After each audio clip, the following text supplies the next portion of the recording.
ನಮಸ್ಕಾರ ವೀಕ್ಷಕರೇ, ಗೃಹಲಕ್ಷ್ಮಿ ಯೋಜನೆಯ 12, 13, 14 ಕಂತುಗಳು ಕೂಡ ಈಗ ಒಟ್ಟಿಗೆ 6,000 ಜಮಾ ಆಗ್ತಾ ಇರುವಂತದ್ದು. ಸೊ ಹಾಗಾದ್ರೆ ಈ ಒಂದು ಸ್ಪಷ್ಟನೆಯನ್ನ ಸ್ವತಃ ಲಕ್ಷ್ಮಿ ಹೆಬ್ಬಾಳ್ಕರ್ ಅವರೇ ಒಂದು ಕೊಟ್ಟಿರುವಂತದ್ದು. ಸೊ ಕ್ಲಿಪ್ ಸಮೇತ ನಿಮಗೆ ಲೈವ್ ಪ್ರೂಫ್ ಆಗಿ ನಾನು ನಿಮಗೆ ತಿಳಿಸ್ಕೊಡ್ತೀನಿ ಈ ಒಂದು ವಿಡಿಯೋದಲ್ಲಿ.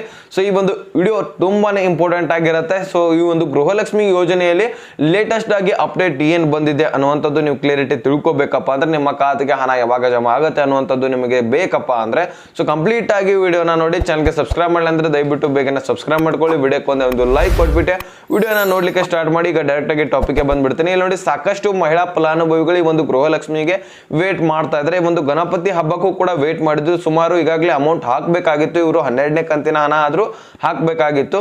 ಸೊ ಈಗ ಇನ್ನೂ ಕೂಡ ಅಮೌಂಟ್ ಹಣಕಾಸು ಇಲಾಖೆಯಿಂದ ಬಂದಿಲ್ಲ. ಸೊ ಅದರ ಬಗ್ಗೆ ನಿಮಗೆ ಮಾಹಿತಿನ ಮುಂದೆ ನೋಡ್ತಾ ಹೋಗೋಣ. ಈಗ ಲಕ್ಷ್ಮಿ ಹೆಬ್ಬಾಳ್ಕರ್ ಅವರು ಏನು ಸ್ಪಷ್ಟನೆಯನ್ನ ಕೊಟ್ಟಿದ್ದಾರೆ, ಸೊ ಅದನ್ನ ಲೈವ್ ಪ್ರೂಫ್ ಸಮೇತ ನಿಮಗೆ ತಿಳಿಸ್ಕೊಡ್ತೀನಿ. ಸೊ ಮೊದಲನೇದಾಗಿ ಈಗಾಗಲೇ ಲಕ್ಷ್ಮಿ ಹೆಬ್ಬಾಳ್ಕರ್ ಅವರು ಏನು ಮಾಹಿತಿಯನ್ನ ಕೊಟ್ಟಿದ್ದಾರೆ ಅಂದ್ರೆ, ನಾನು ಪದೇ ಪದೇ ಕ್ಲಾರಿಟಿ ಕೊಡ್ತಾನೆ ಇದ್ದೀನಿ. ಸೊ ಇಲ್ಲಿ ಕೊನೆಯದಾಗಿ ಒಂದೇ ಒಂದು ಕ್ಲಾರಿಟಿ ಕೊಡ್ತೀನಿ ಅಂತ ಹೇಳಿದ್ದಾರೆ. ಸೊ ಒಂದು ಕ್ಲಾರಿಟಿ ಏನಪ್ಪಾ ಅಂದ್ರೆ, ಇದು ಒಂದು ಗೃಹಲಕ್ಷ್ಮಿ ಯೋಜನೆ ಸತ್ಯ ಇದೆ ನಿತ್ಯ ಅಂತ ಒಂದು ಸ್ಪಷ್ಟನೆಯನ್ನ ಕೊಟ್ಟಿರುವಂತದ್ದು. ಸೊ ಈ ಒಂದು ಗೃಹಲಕ್ಷ್ಮಿ ಯೋಜನೆ ಯಾವತ್ತಿಗೂ ಕೂಡ ಬಂದ್ ಆಗೋದಿಲ್ಲ. ಸೊ ಈ ಒಂದು ನಾವು ಕಾಂಗ್ರೆಸ್ ಸರ್ಕಾರ ಇರುವವರೆಗೂ ಕೂಡ ಈ ಒಂದು ಗೃಹಲಕ್ಷ್ಮಿ ಯೋಜನೆ ಬಂದ್ ಆಗೋದಿಲ್ಲ. ಇದು ಮಹಿಳೆಯರಿಗೋಸ್ಕರನೇ ಮಾಡಿರುವಂತದ್ದು, ಎಲೆಕ್ಷನ್ ಪೂರ್ವವಾಗಿ ಮಾಡಿರುವಂತದ್ದು. ಸೊ ಈ ಒಂದು ಯೋಜನೆ ಮುಖಾಂತರ ಬಹಳಷ್ಟು ಮಹಿಳೆಯರಿಗೆ ಒಂದು ಹೆಲ್ಪ್ ಆಗ್ತಾ ಇರುವಂತದ್ದು, ಮಹಿಳೆಯರಿಗೆ ಬಲ ಬಂದಿರುವಂತದ್ದು ಅಂತ ಒಂದು ಸ್ಪಷ್ಟನೆಯನ್ನ ಕೊಟ್ಟಿರುವಂತದ್ದು. ಸೊ ಹಾಗಾದ್ರೆ ಇದಾದ್ಮೇಲೆ ಈ ಒಂದು 6,000 ಹಣ ಒಂದು ಯಾವಾಗ ಜಮಾ ಆಗತ್ತೆ ಅಂತ ಒಂದು ಸ್ಪಷ್ಟನೆ ಕೊಟ್ಟಿದ್ದಾರೆ. ಸೊ ಇಲ್ಲಿ ನೋಡಿ, ಗೃಹಲಕ್ಷ್ಮಿ ಯೋಜನೆ ಹಿಂದಿನ ಕಂತುಗಳು ಯಾರ್ಯಾರಿಗೆ ಪೆಂಡಿಂಗ್ ಉಳಿದಿದೆ ನೋಡಿ, ಸೊ ನಿಮ್ಮ ಖಾತೆಗೆ ಇನ್ನೂ ಕೂಡ ಹಣ ಬಂದಿಲ್ಲ ಅಂದ್ರೆ, ಸೊ ನಿಮ್ಮ ಖಾತೆಗೆ ಆ ಒಂದು ಪೆಂಡಿಂಗ್ ಹಣ ಕೂಡ ಬರತ್ತೆ ಅಂತ ಸ್ಪಷ್ಟನೆಯನ್ನ ಕೊಟ್ಟಿರುವಂತದ್ದು. ಮುಂದೆ ಈಗ ಹೋಗ್ತಾ ಹೋಗ್ತಾ ಮುಂದಿನ ಕಂತುಗಳು ಕೂಡ ಹಾಕ್ಬೇಕಾಗತ್ತೆ. ಈಗ 14, 15 ಈ ರೀತಿಯಾಗಿ, ಸೊ 15 ಅಥವಾ 14ನೇ ಕಂತಿನ ಹಣ ಹಾಕುವಂತಹ ಸಂದರ್ಭದಲ್ಲಿ 12 ಮತ್ತು 13ನೇ ಕಂತಿನ ಹಣ ಇನ್ನೂ ಕೂಡ ಬಿಡುಗಡೆ ಮಾಡಿಲ್ಲಪ್ಪ ಅಂದ್ರೆ, ಸೊ ಆ ಒಂದು ಕಂತುಗಳನ್ನ ಡಿಲೀಟ್ ಮಾಡೋದಿಲ್ಲ. ಆ ಒಂದು ಕಂತುಗಳನ್ನ ಬಿಟ್ಬಿಟ್ಟು ಬರೀ ಈ ಒಂದು 14, 15ನೇ ಕಂತಿನ ಹಣ ಹಾಕೋತ ಹೋಗೋದಿಲ್ಲ. ಸೊ ಹಿಂದಿನ ಕಂತುಗಳನ್ನು ಕೂಡ ಸೇರಿಸಿ ನಾವು ನಿಮ್ಮೆಲ್ಲರ ಖಾತೆಗೆ ಹಾಕೊಡ್ತೇವೆ ಅಂತ ಒಂದು ಸ್ಪಷ್ಟನೆಯನ್ನ ಕೊಟ್ಟಿರುವಂತದ್ದು. ಸೊ ಬೇಕಾದ್ರೆ ನಿಮ್ಗೆ ಕ್ಲಿಪ್ ಸಮೇತ ನಾನು ನಿಮ್ಗೆ ತಿಳಿಸ್ಕೊಡ್ತೀನಿ ಅಂತ ಹೇಳಿದ್ನಲ್ಲ. ಸೊ ಕ್ಲಿಪ್ ಅನ್ನ ನೋಡ್ಕೊಂಡ್ಬನ್ನಿ ಮೊದಲು.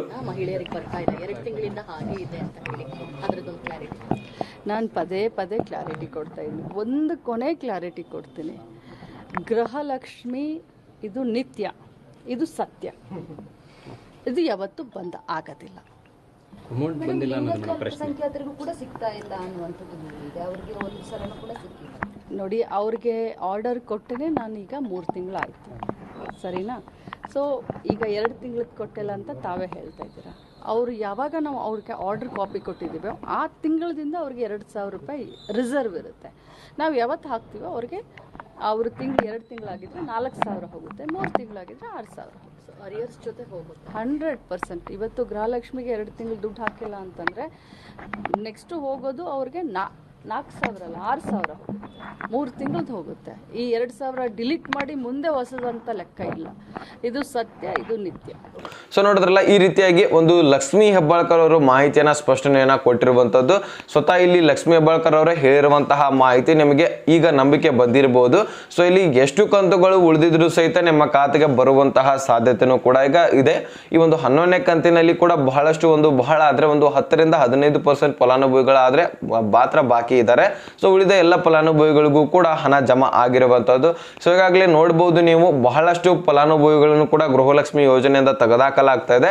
ಈಗಾಗಲೇ ತೆಗೆದಾಕಿರುವಂತಹ ಸಂಖ್ಯೆಗಳು ಬಹಳಷ್ಟಿದೆ. ಆ ಒಂದು ಸಂಖ್ಯೆ ಹೇಳಲ್ಲ ನಾನು. ತೆಗೆದಾಕಿರುವಂತಹ ಕಾರಣಕ್ಕಾಗಿ ಇವರಿಗೆ ಹಣ ಸುಮಾರು 1,000 ಅಥವಾ 1,500 ಕೋಟಿವರೆಗೂ ಕೂಡ ಪ್ರತಿ ತಿಂಗಳು ಕೂಡ ಇವರಿಗೆ ಉಳಿಯುತ್ತೆ ಅಂತೆ.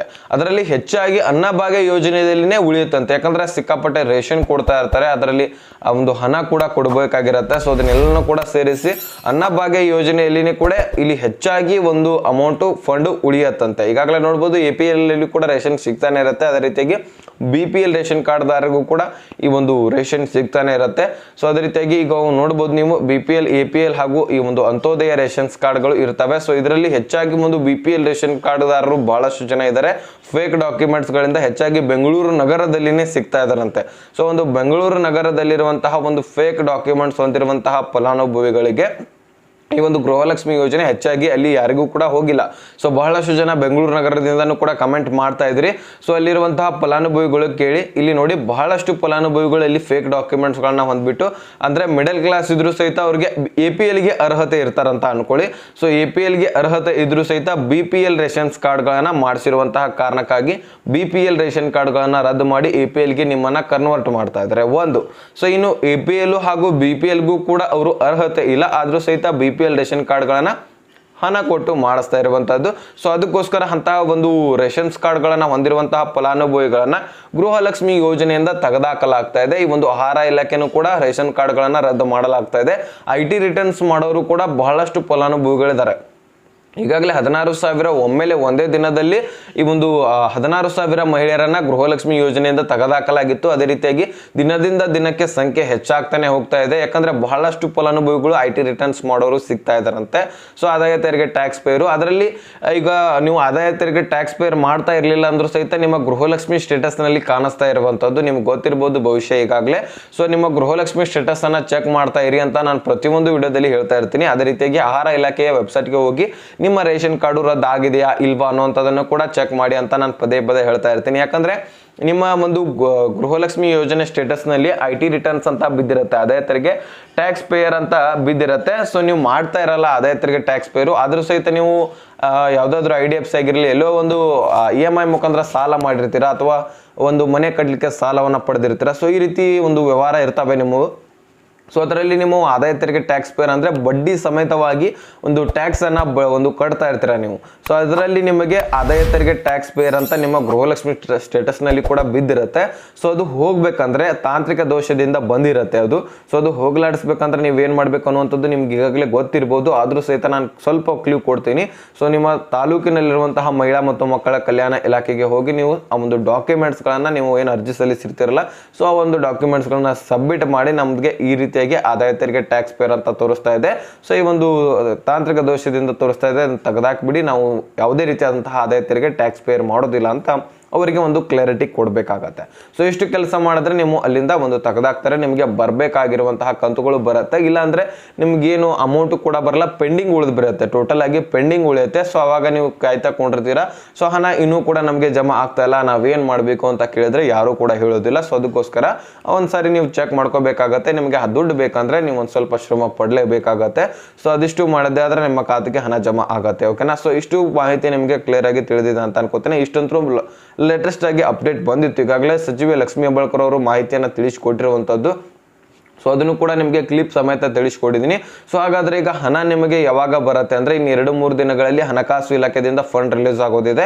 ಸೊ ಅದು ಬಿಟ್ಟ ತಕ್ಷಣವೇ ನಿಮ್ಮೆಲ್ಲರ ಖಾತೆಗೆ ಹಣ ಬಿಡುಗಡೆ ಆಗತ್ತೆ ವೀಕ್ಷಕರೇ. ಸೊ ಆದಷ್ಟು ಬೇಗ ಸ್ಪೀಡ್ ಆಗಿ ನಿಮ್ಮೆಲ್ಲರ ಖಾತೆಗೆ ಒಂದು ಹಣ ಜಮಾ ಮಾಡುವಂತಹ ಒಂದು ಕೆಲಸವನ್ನ ಸಚಿವೆ ಲಕ್ಷ್ಮೀ ಹೆಬ್ಬಾಳ್ಕರ್ ಅವರು ಮಾಡೋರಿದ್ದಾರೆ.